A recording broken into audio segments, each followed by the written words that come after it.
Hey y'all, my name is Cassie and I'm the creator of Pieces of Scrap, and in today's video we're going to be doing another free pattern review from Instagram. The reason I kind of stumble on that a little is because normally it is a free amigurumi pattern review from Instagram, but this week it is not amigurumi that I will be testing. It's just general crochet patterns that are specifically not amigurumi patterns. So before I get started, before I get into the patterns and what I've reviewed and my notes about those patterns, I like to go over how I determine the rating of each pattern. I rate each pattern out of 5, and I use 3 criteria to determine what the rating of the pattern is. So number 1 is, would I use the pattern again? This really comes down to if it is a quick pattern and it's easy to understand. And if it is, it's usually a pattern that I will go back to again and again to make products for market, products for myself to keep at home, gifts for friends, stuff like that. Number 2 kind of rolls back into that first one a little bit, is can I understand the pattern easily? Really, this is a big thing for me. If a pattern isn't easy to read at any skill level of crochet, it is a very big stumbling block for some people, because especially if you're a beginner and you don't really know what to expect in a pattern, it is a lot harder to kind of figure out what a pattern is supposed to be telling you to do. And that is why some of these examples on screen are patterns that I really like and really do this well. And then finally, number 3 is, do I like the final product? And that is very straightforward. Do I like what it looks like when it's finished? The first pattern that I reviewed is a pattern by Club Crochet, and it's a really, really tiny pattern. It's this little clover, and this pattern was suggested to me by Crochet by JJ the Boss, so thank you for suggesting that for me. It's a quick little video tutorial to make this little 4-leaf clover, and it was really quick and easy. The only thing that I kind of stumbled on is it tells you in the pattern to chain 3, treble crochet 1, chain 2, and then slip stitch 1, and it says to do that 4 times, but after you've already done it once. So the pattern tells you repeat this 4 times, but you're only getting 4 petals. You've already created 1 petal, and then it says repeat what you just did 4 times. So you would have had 5 petals. It would have been a 5-leaf clover instead of a 4-leaf clover. But yeah, that's the only thing that I had to note about this pattern. Other than that, it is a very good pattern. It's super quick and easy, and I would recommend this to anybody. It was really easy to understand, other than that one issue where you would have 5 instead of 4 if you were to follow the directions as they appear on screen. This pattern only took me 5 minutes to make, so it's really quick and easy, and I would rate it 4.5 stars out of 5. The next pattern that I reviewed is this little leaf sprout that you're supposed to wrap around a set of headphones or like a headband or something like that. This pattern is by maw.crochet, and it's really quick and easy, took 13 minutes. The thing that I got stuck on, well, not stuck on, but was the issue for me with the pattern, is it tells you to chain 40 to 50 chains, but that was a little too long overall for me. When I wrap it around itself and put it on the headphones like this, the chain is a little too long, so it doesn't fit really snugly. I wish it fit a little bit more snugly. I don't know how to measure that from the get-go, so it was kind of hard to figure out if 40 or 50 would be too much. I can't remember how many I chained here. It was probably near the 40 side or less. The only other thing about this pattern is I wish you didn't have to fasten off after the first leaf. I feel like you should just be able to work from the first leaf to the second leaf, but fastening off of the first leaf and then having to reattach and crochet the second leaf and then crochet the chain and then tie the knot back in between the 2 chains, it just seemed like a little bit of extra work instead of just working continuously from one leaf to another.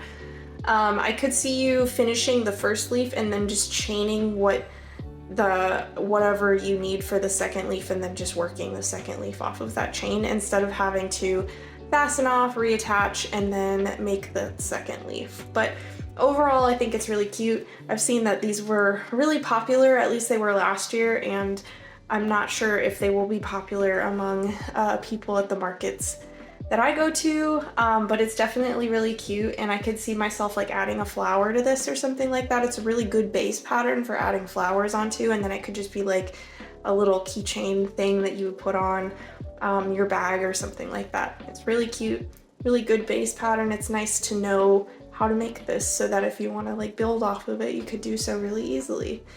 So I would rate this pattern 4 stars out of 5. Next up is a pattern by Crochet Desires, and it's this heart leaf bookmark pattern. I've got 2 here. I ended up making 2 because I wanted to film some aspects of what tripped me up on the first try. So the first try, what I was noticing after I finished all of my little leaves was that where each leaf was, it was like wanting to twist and turn a lot. It wasn't wanting to lay flat like this is. So I ended up going through at the end and sewing all the picot stitches to the center of each leaf because I didn't want it to twist. So each one of these takes 27 minutes and you can make them as long as you want. So this first one with the mint green, I think it took 27 minutes, and then this one probably took a little less time because I did, let's see, 1 less leaf overall. So depending on how big your yarn is, your leaves will be bigger, and therefore you won't have to make it as many leaves to make it longer. So yeah, either way, I think it's really cute. They look really cute. I think it would even look cute in pink, like having little pink hearts instead of it being like a leaf pattern. So overall, really, really cute. And I would rate this pattern 4 stars out of 5 as well. Next up, getting away from all the greens, I have tested the mushroom pouch by my.yarnspo, and this is a really simple pattern. It's like a little drawstring type little pouch for like a chapstick or anything like that. So you just pull the little mushroom cap up and it doesn't come detached because it's the chain is directly through the hood of this mushroom, and then you can fit like little things like chapsticks, whatever you want to fit in there, like a mini perfume or something like that, and then you can put it on a keychain, hang it off your bag, anything like that, and it is perfect for making sure you don't lose your chapstick. So that's really cute. This pattern took me 33 minutes to make. It's quite a lot of rows for what it is. I know it's trying to fit something like a chapstick in there. My chapstick is actually a little bit shorter than this little mushroom body, so I could have even gone for a shorter mushroom, and also it's just like really, really roomy in there too, so it could probably be a little bit more snug. But other than that, it's like the perfect size for a cute little chapstick. You could probably fit a mini perfume in here pretty easily too, with like the room that is available in there with the kind of yarn that I use. One of my complaints is that the inside of the cap is really messy because of the embroidering that you have to do to make all your little crisscrosses to make like little mushroom cap dots. And I think a way that you could avoid that is just making your color changes in the round itself. So wherever you would want to place your little white spots, you would just crochet them directly into the mushroom cap instead of coming in later and embroidering them on. I think that would save you some time, and it would also look a lot nicer on the inside. My other complaint is that the rim isn't really flat. You can see very obviously on this side that it's like really jagged, and that's because you're working in the round, and you're not you're continuously working in the round instead of slip stitching into the first stitch and then chaining upwards to get like to that second height to the next row. So I think that would be a way to fix it as well, is just to, instead of working continuously like you typically do with amigurumi, you would just slip stitch into the next stitch and then chain and then start your next round. That would eliminate this issue here where the mushroom cap isn't very round. And then my last note is that attaching your chain back into the mushroom itself isn't very straightforward. It doesn't tell you where exactly in your cap you're supposed to like thread your chain through. It also doesn't tell you where to, you know, slip stitch back into the little white part of the mushroom so that it is even. I kind of just eyeballed it and it came out fine. It's just, I wish there were a little bit better worded instructions for that part so that it would be a little less confusing. So that being said, I still think this pattern is really cute. I just don't know if I would be using it again in the future, but it is definitely workable if it's something that you are interested in trying for yourself. So I would give it 3 stars out of 5. Next up is a bigger pattern versus all these little small patterns that I've been showing you so far. These are the flower placemats by Off the Wallace Crafts. And this was also suggested by the same person as earlier. It is Crochet by JJ the Boss. It makes these pretty big flower placemats, and when you like roll them up like this, it looks like a little bouquet of flowers. Honestly, when I started this pattern, I didn't realize it was a placemat. I obviously didn't read the title of the pattern. I just saw it and I expected them to be a lot smaller. I thought they would be like little flower coasters instead of a flower placemat. So it was a much bigger project than I had initially opted for. The pattern took me 2 hours and 14 minutes, excuse me, to just make one of these. So it is a fairly big project if you're wanting a whole bunch of these placemats. The biggest thing that takes the most amount of time is making each of these flowers because they're not worked continuously in the round. You finish off all of your rounds of your main placemat color, and then you come back and attach yarn to each one of these chain spaces or the V-stitch spaces, and then you create those flowers in those spaces. So actually all of my notes about this pattern, like all of my critiques about this pattern, have to do with the flowers themselves. So the first thing is that for the flower to kind of make sense in the pattern, I think it needs a chain 2 at the beginning of the base instructions. And that is so that the puff stitch is even with the other 2 puff stitches that you're creating, the first puff stitch anyway.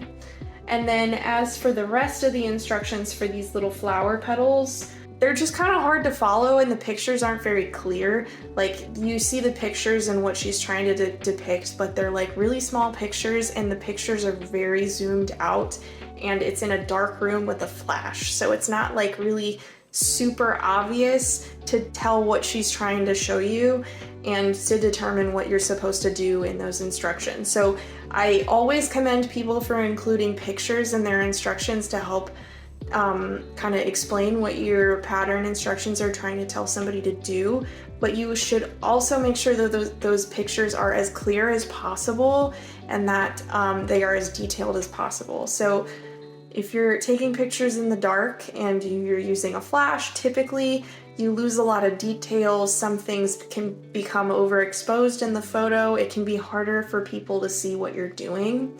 So although your picture might not look great in the dark, maybe what you just need to do is make the pattern again. That gives you another opportunity to kind of proofread your pattern and make sure it makes sense. And then while you're doing that, while you're making the pattern a second time or a third time or however many times you need to do it, you just make sure you get photos in good lighting, under good lighting circumstances, and make sure that you can see everything clearly. So if you as the pattern maker were making it for the first time, you would be like, it would be really easy to follow. So that's something that I kept stumbling upon, and the flowers after a while got easier and more uniform. However, I still am not super satisfied with how these flowers look. They don't look like hers, so I know that there's some sort of like disconnect in her process and mine and how I'm supposed to actually create the flowers. So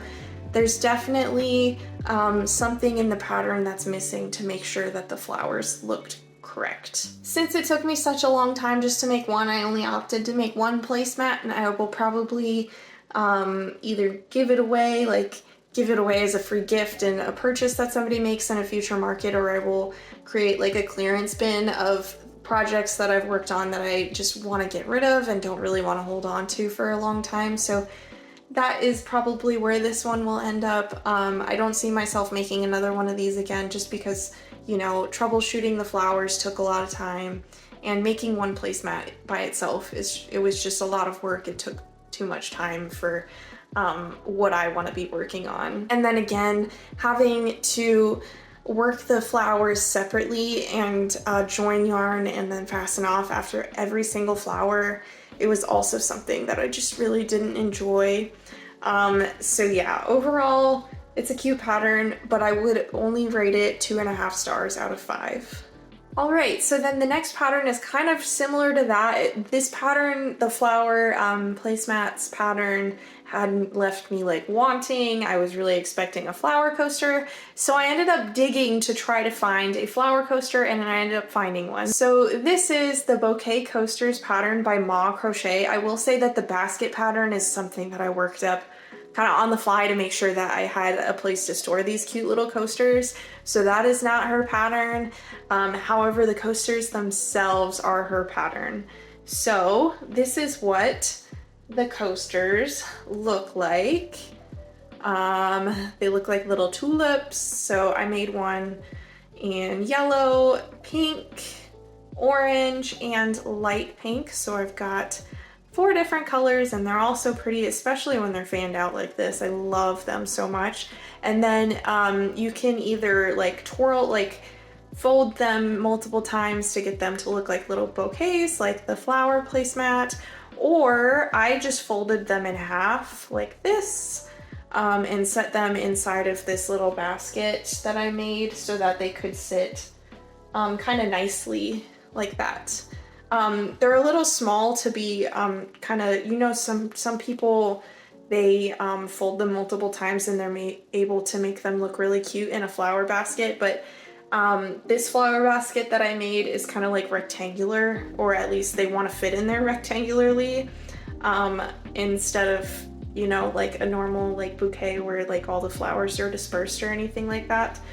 This pattern, it takes like 24 minutes to make each of these, so significantly different time to completion versus the flower placemats, and that's because you do not have to fasten off to create the flowers. Everything is created in the round, so you start with your base color and then you make your V-stitches in whatever color you want. I opted for green so they look like little leaves and stems of each of the flowers, and then you crochet the flowers in the last row and fasten off. So as for notes for this pattern, first thing that I noticed was in row 4, which is where your V-stitches are, which create these little green parts right here. There is no note that you're supposed to skip a stitch between your first and last V-stitches. All the other instances in the pattern, stuff like that isn't really glossed over, but for this specifically, there was a stitch that was supposed to be skipped, but it didn't get skipped. But overall, it didn't really cause any issues in how they turn out at the end or anything like that, so it's not super important. The next thing is that in row 5, which is where you create your little tulip heads, there should definitely be a note for you to flip your work so that the wrong side is facing you, so that your puff stitches are facing the right direction, so that, you know, they're facing this way instead of looking like this. So if you were to continue working like you were normally, you would be, your puff stitches that look like this, they would be facing on this side, which is the wrong side, which is why it looks a little weird. This is the right side, so the stitches are more defined and they're just overall prettier, whereas this side, you can definitely tell that it's the wrong side of the crochet piece. So yeah, if you were not to flip your work and make sure you were working your puff stitch in the correct orientation, your puff stitches would be looking like that on the right side instead of like this. The last thing that I noticed was that, specifically if you look on this side, you can see the work a little bit better. The pattern calls for you to slip stitch into the stitch that you're in after you create the puff stitch, and then you slip stitch into the next stitch that you're gonna work a puff stitch into. But what I ended up doing after a while, you could probably tell on like this one, for example, was instead of doing that extra slip stitch, I just opted to, once I finished a puff stitch, immediately slip stitch into the next puff stitch area. So you can definitely see that on this first 2 stitches here. So after I finished this puff stitch, I slip stitched into the same stitch, and then you slip stitch into this one, and then you create your puff stitch. So instead of slip stitching into the same stitch, I just slip stitch into the next one, and then there's not like a weird like jog happening like this one is. It's like a really subtle difference, but I think it saves you a little bit of time and it looks a little bit better, to be honest. So that's just a quick little thing that I know that I saw. It's not a huge deal or anything like that. You're not gonna have like significant issues if you don't do that. It just saves you just a tiny minute amount of time, and that would be significant if you're making these for like a market or something and you want to make a whole bunch of them really quickly. Like it saves you a little bit of time on each one, which really racks up if you're making a bunch of them. Anyway, as for this basket, if you want to know how I made it, I will put the instructions on how I made it in the description below in case you're making some of these flower coasters and you want something to put them in, because I thought this basket was so cute. So yeah, I will put the instructions on how I made this in the description, so make sure you look down there if you're interested in making your own little basket. Alright, and the last pattern for this video is the book sleeve by Crochet by Fighter or Fater. I'm not sure how to pronounce that, but it's a really simple pattern on how to make yourself a little sleeve for a little book that you don't want to get damaged. So I am currently reading Pride and Prejudice by Jane Austen for a book club that I'm in, so it's been really nice to stick this thing in a little book sleeve so it doesn't get like messed up, or sometimes in my purse or my bag or whatever, I like to carry around like a canvas bag and stuff, and I have like loose pens and pencils and stuff in there, and so it's nice to put it in a sleeve so it doesn't get like ruined by those things or get scratched up or anything like that. So I've been very appreciative that I made this little book sleeve for my book that I've been reading, and I've actually gotten a lot of compliments on this specifically. Anyway, this took me 1 hour and 23 minutes to make, and of course you have to have like some buttons lying around so that you can add a button so if you want a button on the book sleeve. My main note about this is that with it being a book sleeve and books range in width and height and all sorts of stuff like that, I really wish there was more instruction on how to make sure that your book is going to fit in there properly, because when you're making the initial chain, it's just the width of your book, but you want to make sure there's a little bit of wiggle room on either side of your chain so that you know, it's going to wrap around, because how this is made is it's basically a panel that's worked all the way like twice as long as your book, twice the height of your book, so that you could just fold the sleeve over and then you just sew the seams closed on either side, so that just one end is open, so it's a little sleeve. But there aren't really a lot of instructions about how she determined the width and height of her pattern. So it says when you're working row by row that you just want to make sure that you can fold it over and it'll be like the right height for your book. But when you're doing your initial chain, which in my opinion is the most important part, it doesn't tell you like, hey, measure your chain against your book and make sure it's like so-and-so chains longer so that you have extra room on either side of your book or whatever. That was my only note, but overall the pattern is really quick and easy. I love having like a plush book like this. I feel like it could just be like a little pillow if I got tired or something like that. So very cute. I could also see people making this just like as an iPad cover or sleeve or stuff like that. You could make it a laptop sleeve, all sorts of things. It's really, really versatile pattern, really quick and easy. And I don't even know if you really need the pattern, maybe for the strap if you want to add a strap at the end.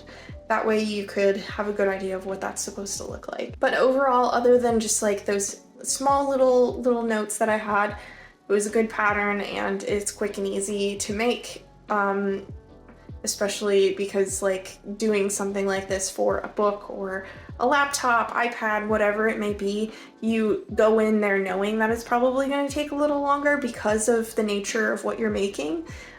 So that being said, it is a little quicker and easier than say something that would have like a more intricate design instead of like a striped design like this one does. Anyway, I would rate this pattern 4 stars out of 5. I really enjoyed making it. Alright guys, well that was all the patterns that I reviewed for this video. I've definitely been racking up a lot of non-amigurumi patterns, but it's hard to you know, review a pattern that is like super long. Like clothing items is hard to review, especially with like all the sizes and stuff like that. So that's something I've been trying to avoid.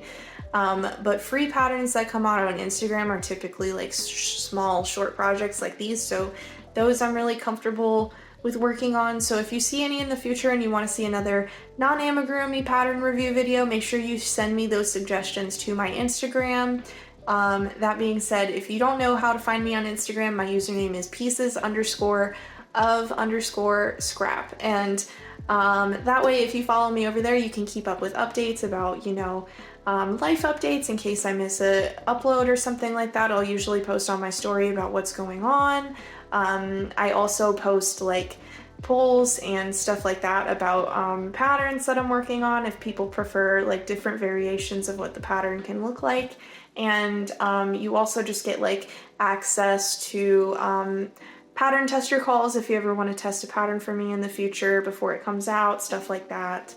And in general, Instagram is kind of just like where I live in terms of interacting with my followers. I do my best to communicate with y'all through my comment section and make sure I reply to every comment that comes through. But really, if you ever want to chat with me, if you ever want to get some advice from me, anything like that, feel free to DM me on Instagram and I will do my best to get back to you. I'm definitely a lot more approachable on Instagram because, you know, the thing with Instagram is when you message me, I get every single notification, whereas on YouTube, I will get like a notification if you comment, but then if I reply to you, it doesn't always necessarily tell me if you have replied back to my comment. So I might not know if I said, yeah, thanks for your comment or whatever I may say. If you follow up with some like question or something like that, I may not see it. And that is why I really prefer Instagram for like communication with my followers instead of YouTube. So don't let that dissuade you at all from commenting on my YouTube videos. I definitely still reply to all comments and I do my best to make sure that I'm checking if somebody has replied to a comment that I had previously replied to. What I'm just trying to say is I am definitely more responsive on Instagram, so make sure you follow me over there. If you have any patterns that you want to suggest me or anything like that, make sure you shoot them over to me on Instagram. Anyway, with that being said, if you enjoyed this video, make sure you leave a thumbs up and comment down below what pattern you are going to try from this video. And if you like my content and you want to see more in the future, make sure you hit the subscribe button. You can hit that notification bell if you want to be notified every single time I upload a new video. And with that being said, I hope you guys enjoyed today's video and I will see you guys next time. Bye!